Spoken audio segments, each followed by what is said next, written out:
বৰ important video' এটা আপোনালোকলৈ লৈ আহিছোঁ। কেন্দ্ৰত থাকোঁতে গম পালোঁ যে গহপুৰলৈ হেনো আমাৰ মুখ্যমন্ত্ৰী মহোদয়ে ভিজিট কৰিবলৈ আহিব, কাৰণ 8 নৱেম্বৰ তাৰিখে কেন্দ্ৰীয় বিত্তমন্ত্ৰী নিৰ্মলা সীতাৰামন বাইদেউ মানে মহোদয়ে আমাৰ গহপুৰত বিশ্ববিদ্যালয় উদ্বোধন কৰিবৰ অৰ্থে গহপুৰলৈ আহিব 8 নৱেম্বৰ। আৰু সেই পৰিপ্ৰেক্ষিতত মানে মুখ্যমন্ত্ৰী মহোদয়ে যিখন ঠাইত মানে মিটিং হ'ব, মিটিংখন হোৱা জেগাখন ভিজিট কৰিবলৈ আজি আহিব। আৰু কেন্দ্ৰত থাকোঁতেই মোৰ লগৰীয়াসকলে ফোন কৰিলে যে মুখ্যমন্ত্ৰীক আমি লগ ধৰিম, আৰু ধুমধাম ওলাই আহিলোঁ মুখ্যমন্ত্ৰীক লগ ধৰিবলৈ। আৰু ৰেল ক্ৰছিঙত আমি ৰৈ দিছোঁ, আৰু এতিয়া আমি পাৰ হৈ পেলাই মুখ্যমন্ত্ৰীক লগ ধৰিব মানে চেষ্টা কৰিম। কিমান দূৰ পাৰোঁ কি পাৰোঁ গৈ পেলাই আপোনালোকক গম পাম, দেখাম। আৰু কিমান দূৰ পাৰোঁ কি কথা পাতিবলৈ চান্স পাম ক'ব নোৱাৰোঁ। তথাপিতো আমি মুখ্যমন্ত্ৰীক লগ ধৰিবলৈ আহিছোঁ। আমাৰ কেইবাজনীও ছোৱালী আহিছে, আমি গহপুৰৰ কেইবাজনীও বাইদেউ গোট খাই লৈ পেলাই ঘপককৈ মানে 1 মিনিটত আমি আলোচনা কৰি আছোঁ, 1 মিনিটত আহি গৈছোঁ। আৰু কি কথা পাতিম কি নাপাতিম সেয়া আপোনালোকে সকলোৱে চাবলৈ পাব।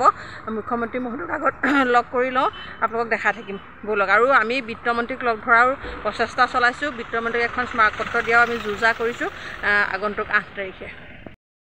ইতিমধ্যে উপস্থিত হ'লোহি আমাৰ যিখন গহপুৰলৈ গৌৰৱ কঢ়িয়াই আনিছে কনকলতা বিশ্ববিদ্যালয় আমাৰ এই ঠাইখনতে মানে স্থাপিত হ'ব। আৰু সেই উপলক্ষে আমাৰ কেন্দ্ৰীয় বিত্তমন্ত্ৰী নিৰ্মলা সীতাৰামন বাইদেউ আহি ইয়াত উপস্থিত হ'বহি 8 নৱেম্বৰ তাৰিখে। আৰু দ্ৰুত গতিত পেণ্ডেলৰ কাম চলি আছে, চাৰিওফালে কাম চলি আছে, চাৰিওফালে একদম বিৰাট মানে বনোৱা কামলাসকলে পূৰা কাম কৰি আছে। আৰু এইফালে আমিও আহিলোঁ এটা বিশেষ কাৰণত, মানে আমি CM-ক লগ কৰিম বুলি আহিছিলোঁ। এতিয়া আমাৰ মেজিষ্ট্ৰেট বাইদেউ এইফালে পাৰ হৈ গৈছে। আমি CM-ক লগ কৰিম বুলি আহিছিলোঁ, কিন্তু কিমান সময়ত লগ কৰিব পাৰোঁ সেইটো আচলতে পিছতহে গম পোৱা যাব। এয়া ইয়াতে পেণ্ডেল বনাই থকা হৈছে, আৰু আমি ইয়াতে আহি উপস্থিত হ'লোঁ, বহুত দৌৰাদৌৰিকৈ আহিলোঁ, কিন্তু সময়টো চাগে অলপ দেৰি হ'ব। সেয়ে মেজিষ্ট্ৰেট বাইদেউ সেয়া গৈছে, ইতিমধ্যে মেজিষ্ট্ৰেট বাইদেউৰ গাড়ী সোমাই গৈছে সেয়া। আৰু আমিও খন্তেক ৰৈ চাওঁ কি হয় কি নহয়, কিমান সময়ত আহি পায়হি। গহপুৰ সমষ্টিৰ বিধায়ক মহোদয়ে সাংবাদিকসকলৰ আগত আমাৰ আগন্তুক কাৰ্যসূচীৰ বিষয়ে বৰ্ণনা কৰি আছে। তেখেতৰো অকণমান আপোনালোকলৈ আগবঢ়াইছোঁ, এয়া শুনকচোন।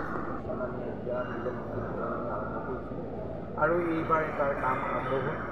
এইবাৰ ল'ৰা ছোৱালী তাতে এডমিশ্যন দিছোঁ, তাতে ক্লাছ আৰম্ভ হ'ল। ঠিক তেনেকৈ এতিয়া আমি 2021 চনৰ মাননীয় মুখ্যমন্ত্ৰী ডাঙৰীয়ে সিদ্ধান্ত গ্ৰহণ কৰিছোঁ গহপুৰত কনকলতা বৰুৱাৰ নামত এখন বিশ্ববিদ্যালয় আৰম্ভ হ'ব। আৰু মুখ্যমন্ত্ৰী ডাঙৰীয়াৰ কথাই কাৰ্যত পৰিণত হয়। আৰু তেখেতে আমি বিভিন্ন আলোচনাৰ মাধ্যমেদি বহু টকা আবণ্টন দিছোঁ, 400 কোটি টকা আবণ্টন দি এই বিশ্ববিদ্যালয়ৰ কাম আমি 8 নৱেম্বৰ আৰম্ভ কৰিম। গতিকে উত্তৰ অসমৰ কাৰণে শিক্ষা জগতখনত এক নতুন দিগন্তৰ সূচনা হ'ব, আৰু এইটো উচ্চস্তৰীয় উত্তৰ অসমৰ এটা শিক্ষানুষ্ঠান হ'ব। আৰু গহপুৰ আহিবলগীয়া 10 বছৰ এডুকেশ্যনৰ হাব হিচাপে নিৰ্মাণ হ'ব।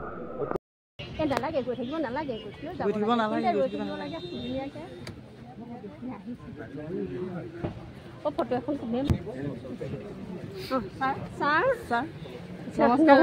ভালে আছে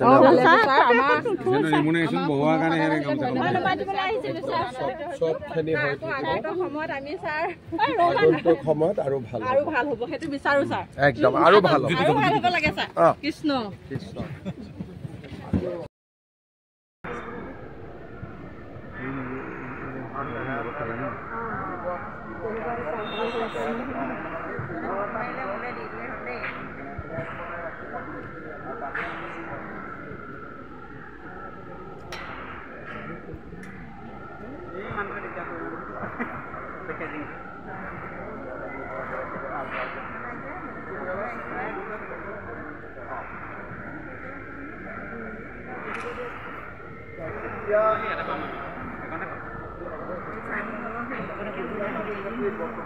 কিমান যে চেষ্টা কৰিছোঁ মুখ্যমন্ত্ৰী মহোদয়ক কেনেকৈ মনৰ কথাখিনি ক'ম ভাবি পোৱা নাই।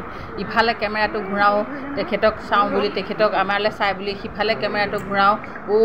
মুখ্যমন্ত্ৰীৰ লগত অহা মানুহসকলে যে বেৰি ধৰি আছে, আমি একো ক'ব পৰা সুবিধা পোৱা নাই। তাৰ মাজতে চেক বুজি একদম মানে ইমান উৎকণ্ঠাৰে বাট চাই আছোঁ নহয়, কেনেকৈ তেখেতক লগ ধৰি আমাৰ দুখৰ কথাখিনি ক'ম, সেইটোৱে আমাৰ মানে সকলোৰে মানে উৎসুকতাৰে ৰৈ আছোঁ, যাতে তেখেতক আমি আমাৰ কথাসমূহ ক'ব পাৰোঁ। ছাৰ ক'তো নাযাওঁ, আমি আপোনাৰ কথা মতে আমি কাম কৰিম, কিন্তু ছাৰ আমি আমাক কিবা এটা ঘৰ চলিব পৰাকৈ ছাৰ আমি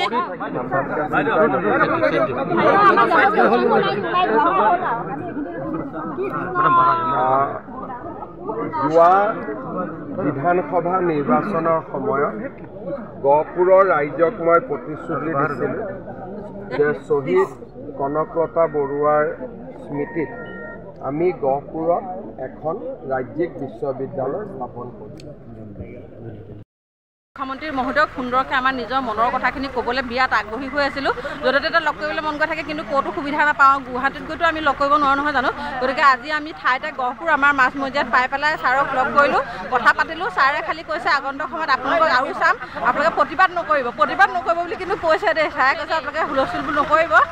হাঁহিও উঠিছে, কৈছে মই থাকোঁতেনে আপোনালোকে ইমান প্ৰতিবাদ কৰিলে আৰু সেইসোপাৰ লগত নকৰিব দেই, কমিউনিষ্টসোপাৰ লগত। এইটো কিন্তু বাৰ কৈছে কমিউনিষ্ট নকৰিব বুলি কৈছে আৰু ছাৰেতো ক'বই ন, তাৰপিছত আৰু আমি আৰু বেয়া পাই লাভ নাই।